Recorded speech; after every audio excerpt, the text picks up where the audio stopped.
just been informed that his wife has been murdered. However, he could never have anticipated that his own daughter was the one responsible. On March 3, 2020, Ohio police responded to a 911 call at an address in Akron and found Brenda Powell lying on the kitchen floor with 30 stab wounds to her neck. Her daughter Sydney was present in the house and initially claimed that it was a home invasion turned brutal murder. Mom! Someone broke in the back window. All right, hold on. She's on the ground. Hold on. Where's your mom? Okay, stay right here. No, there's so much blood. No, please. Man! She's in the corner now. No. Stop! Hold on, we gotta figure out what's going on. 1300. Can you sit down? Can you sit down? Although Sydney had also sustained injuries, there were still unanswered questions, and the story didn't quite add up for the officers. At the time of the attack, Brenda had been on the phone with one of Sydney's college professors. During the call, Brenda suddenly began screaming before the line went dead. When the professor called back, the voice on the other end claimed to be Brenda, but he immediately suspected it was Sydney pretending to be her mother. Fearing the worst, he called 911, and first responders swiftly arrived at the scene. The scream, coupled with the emergency call to the location, provided sufficient probable cause for the police to forcefully enter the home. What awaited them upon entering the house was truly shocking. It was discovered that Brenda had not only been stabbed, but also struck over the head with an iron skillet. Her injuries were so severe that her life was hanging in the balance. Sydney also appeared to be injured, suffering from shock, and struggling to maintain her composure. Concrete. This is minor. They might have a more. I don't know. Check that victim in there. She's got cuts on her hands. I don't know what they have in there, but there's a female down in there. Yeah. What's going on? Even the arrival of her father, Steve Powell, failed to calm her down. I don't know. We just got I'm the dad. Okay, Sydney. what's- I don't know. Okay. I don't know. Daddy! What? What the hell? Where's my wife? The window's broken, Dad! Where? The back window's broken in! So you're gonna have to. Daddy! Officers inside. Police needed to secure the crime scene and piece together exactly what had transpired. Inside the house, police found a broken window and the knife used to stab Brenda. However, something seemed off. Blood had dripped on the outside of the broken window, suggesting it had been shattered after Brenda was stabbed. Despite Sydney's claim, the intruder entered through the window and broke it before the attack. This discrepancy marked the first of many inconsistencies in her story. Given the gravity of the case and the numerous unanswered questions, the police spent time speaking with nearby homeowners to gather as much information as possible. At this point, however, the only person providing coherent information was Sydney's father. Okay. Do you live here, sir? Yeah. Okay. That's my wife and there's my daughter. How old's your daughter? She'll be 20 in March. She's 19 today. Is she coming out? No, not yet, sir. Just can't hang out. Sydney, can you tell me what happened? Huh? Sydney. Sydney. In an effort to piece together the puzzle, police interviewed Steve Powell and one of Sydney's friends at the station, hoping they could provide insights into what happened. Tell us about Sydney. When did you first meet and how long have you known each other? I've known Sydney for 6 years. We met the first day of summer gym in high school, and then we were best friends ever since. Very close. It shocked you?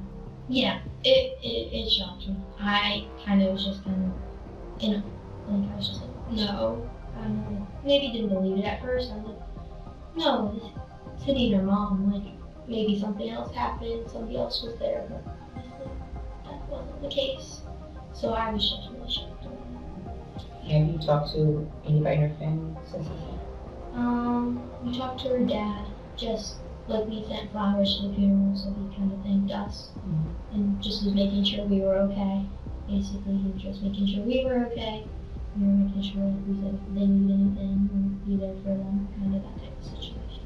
Unfortunately, Steve was unaware that Sydney was the attacker, and even more oblivious to the fact that his wife was in critical condition at the hospital with slim chances of survival. This devastating news was something the detectives would have to reveal to him sooner rather than later.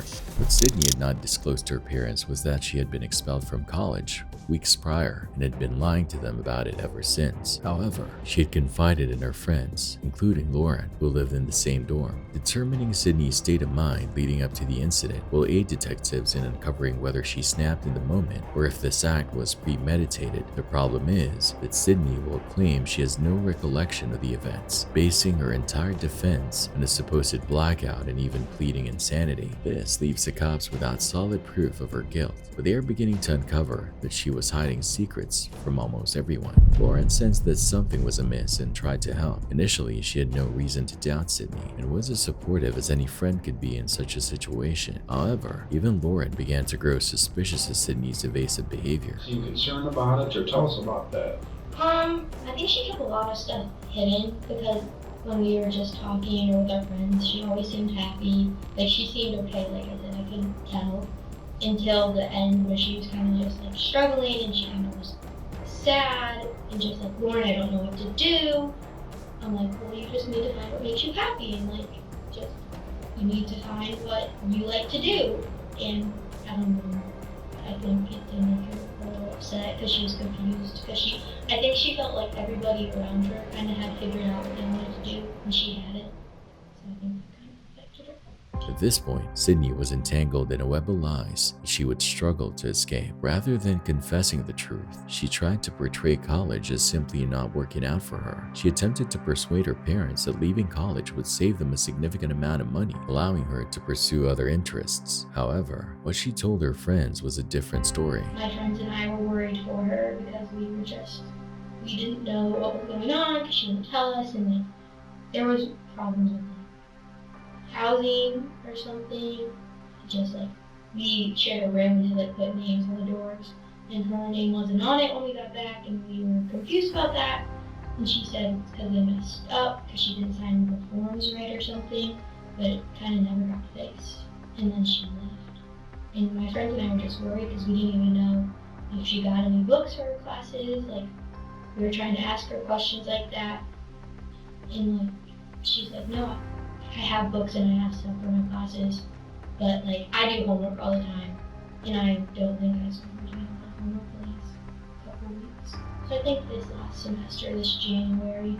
Lauren's suspicions were confirmed. Sydney had been lying to her friends. Simultaneously, she was deceiving her parents, who were unaware of her college troubles until they received a phone call from one of Sydney's professors. This prompted Steve and Brenda to initiate serious discussions to uncover what was truly happening with her daughter. Sydney found herself entangled in two sets of lies, one for her friends and another for her parents. Failing grades aren't the end of the world, and most parents would support their child through such challenging times. However, Sydney believed her parents would be angry and couldn't bring herself to tell them she had been asked to leave the college. Detectives suspect that Sydney snapped when Brenda was on the phone with her college professor and attempted to cover up her lies by silencing her mother permanently. Sydney, however, claims she doesn't remember anything. Despite this, she made crucial and careless mistakes that allowed detectives to piece together what happened. Sydney grabbed an iron skillet and beat her mother into submission before stabbing her in the neck over 30 times with a steak knife.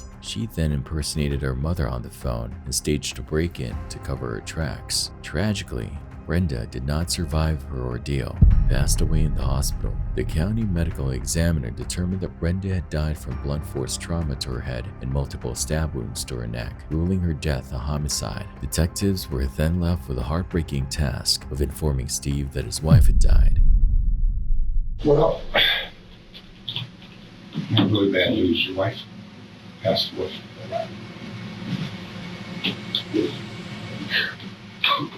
Detectives investigated Sydney's claims that an intruder was responsible, but their findings did not support her story. The evidence painted a completely different picture. This left the detectives with one final devastating task: informing Steve that his own daughter was responsible for killing his wife.